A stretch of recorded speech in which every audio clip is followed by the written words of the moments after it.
and welcome back to the Love Encompassed podcast. We're back. Yes, we are. It's been it was a little minute. Yeah, we took a little bit of a break. Yes, it was a needed break because, you know, Yes. like most times during the summer, you want to take breaks or vacations or travel and all that fun stuff. So we hope you guys had a great, summer. Now, getting back in the swing of things, kids going to school. Yeah, kind of brings us into our subject. It's change.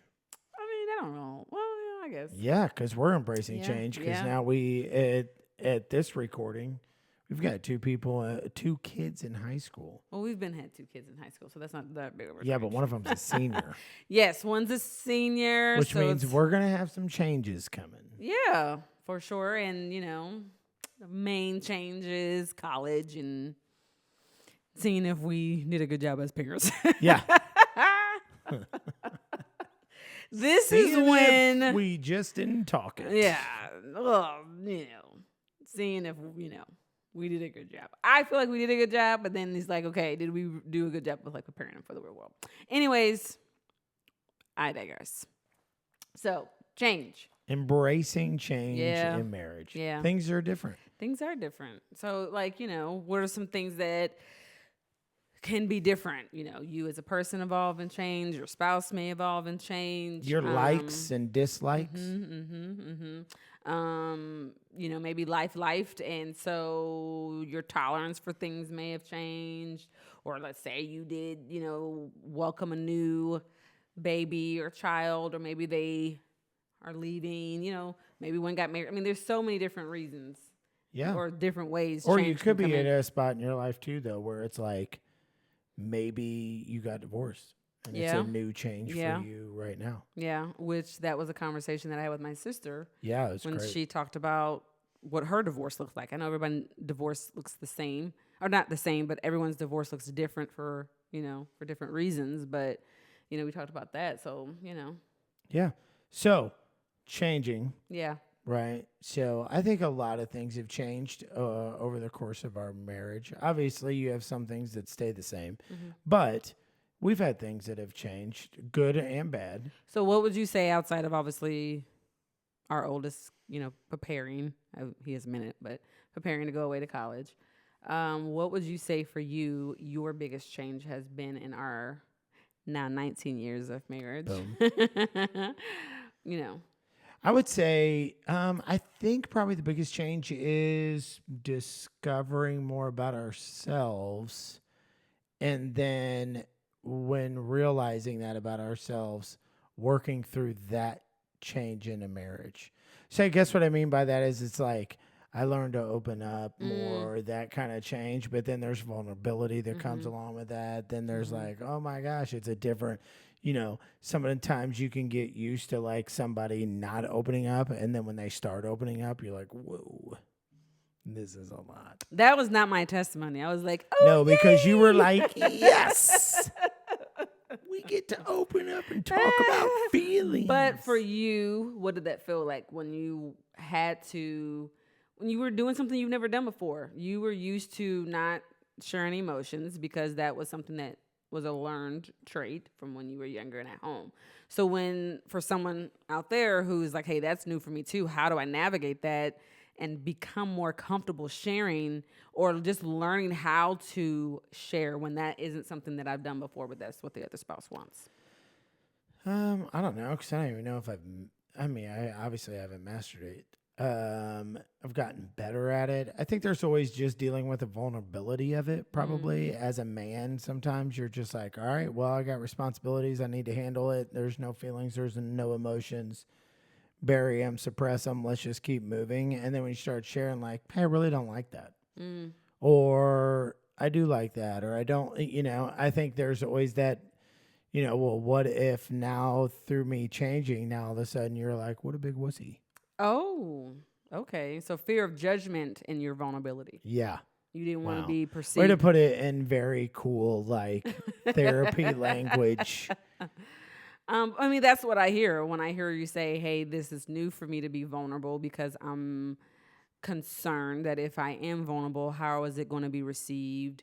am I going to be judged by it? Does that make me less of a man? I think those are all questions, not questions, but valid feelings, not just for men. But I think there's also valid feelings for someone who's not used to being vulnerable in that way. And so I think that, I know you're not the expert on it, but I think you have come a far way. And so I think that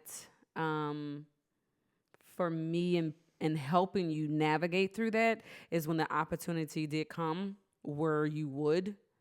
I try to create as much of a safe space for you to do that and to not judge you and to celebrate you when you did do it. Yeah, and you were waiting on it.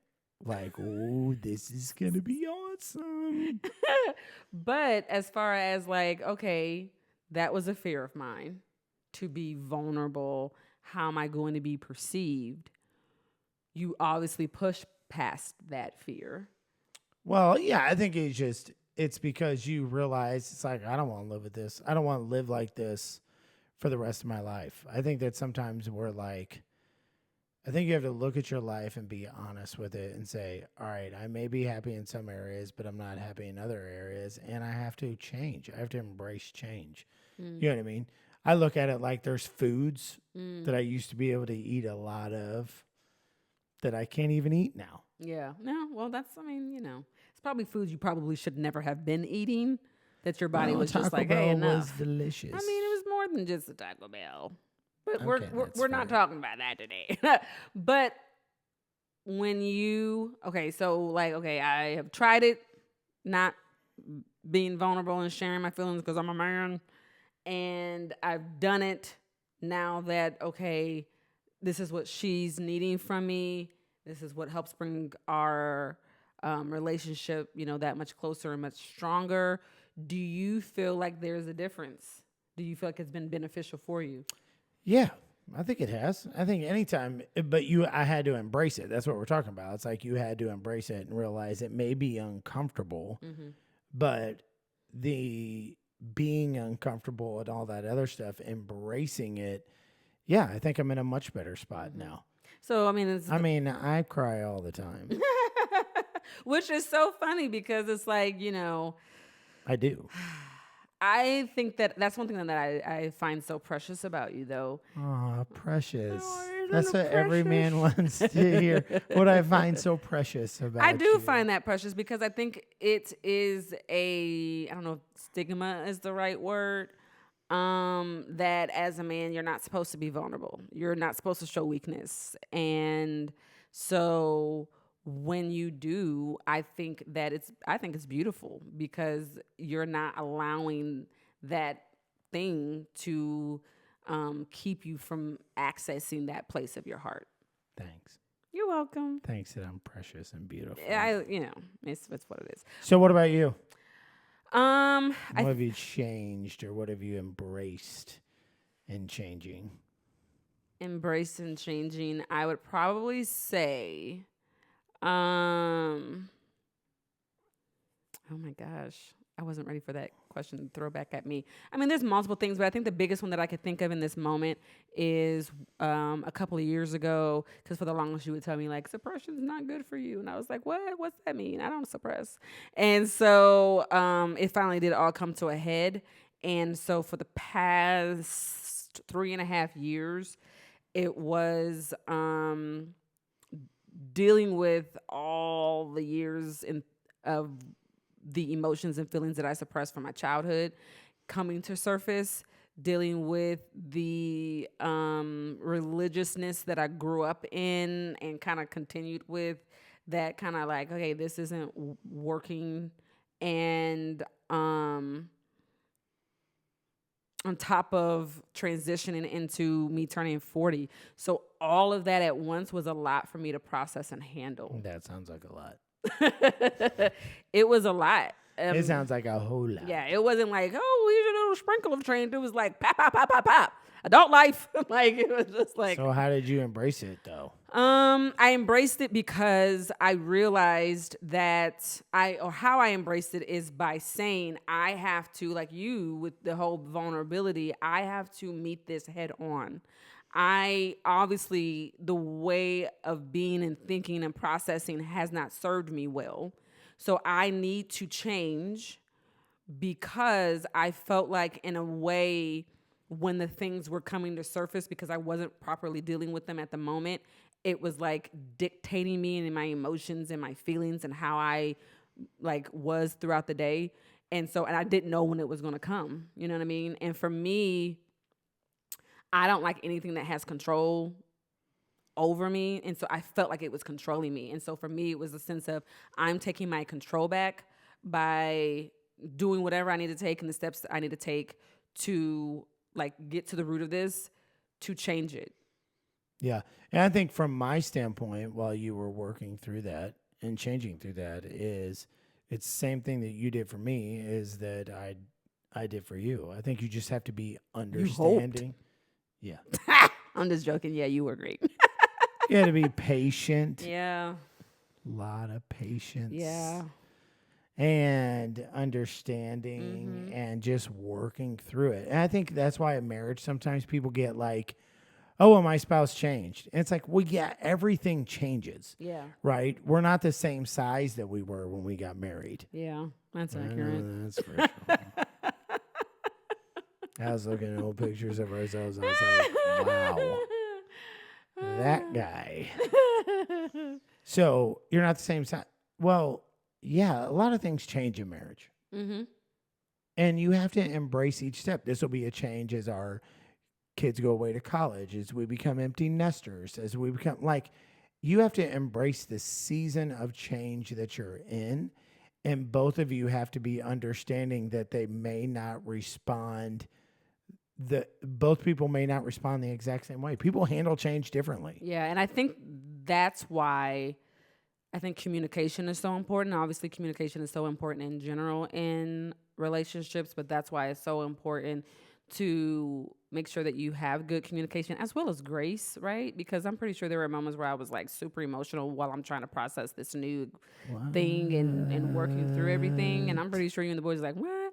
But when you and a spouse or anybody in your life is navigating through a change that affects the other person, it's like, okay, I want to show up for you in the best way I can. What does that look like?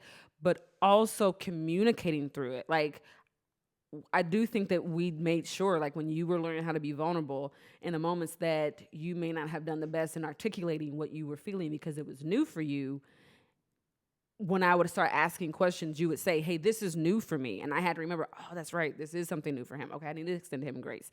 And vice versa. I would say, hey, bro, sis is super emotional today and I don't know why. And I'm trying to work through it. And this is how I'm feeling. And you would give me the listening ear.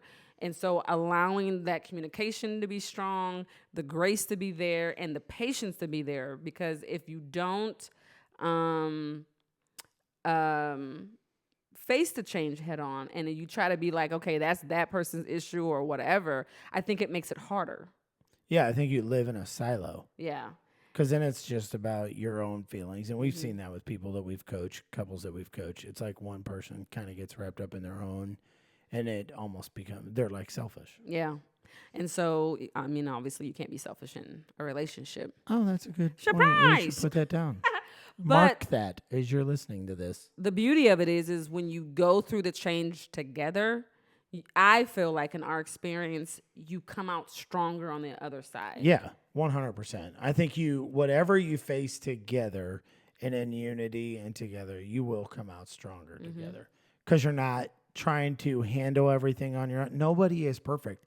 So there's nobody who can handle everything. I do not care who you are. You cannot handle everything on your own. No. Even if you're single right now. Yeah. There's no way you can handle everything on your own. You got to have good people around you as you go through the changes of life that help you embrace that change. Yeah. Yeah. And don't go through your struggles alone either. I think it's really important to, I understand sometimes you need a moment to step away and breathe, but make sure that you don't so isolate yourself. Yeah. Because I think sometimes what can happen is that you can be alone with your thoughts for too long. And then next thing you know, it's like, you know. I cannot be alone with my thoughts for too long because I'll start thinking crazy stuff. Yeah. I've thought about robbing a bank. Oh, okay. Could I pull it off? Interesting. And on that note, everyone, No, but just remember to while you're with your spouse or with a friend or whatever, that if you guys are going through a change, or when a situation happens where difficulty comes up where it's causing change in your normal dynamic, grace, communication, and patience, and just weather that bird out. Yeah. And don't rob a bank. Yeah, that's Mark probably, that down. that's You probably for won't the get best. away with it. You think you can, but you're not going to get away with it. And that, ladies and gentlemen, was for free. Until next time, we will see you on our YouTube channel at loveencompass.com, or Lord have mercy, at Love Encompassed. Or if it's been a while, I'm out of practice. Or you can follow us on Instagram at Love Encompass Podcast, as well as Phil Clemens and Victoria Clemens. Yeah, follow us on TikTok as well. We're both on TikTok. Thank you so much for joining us. See you then.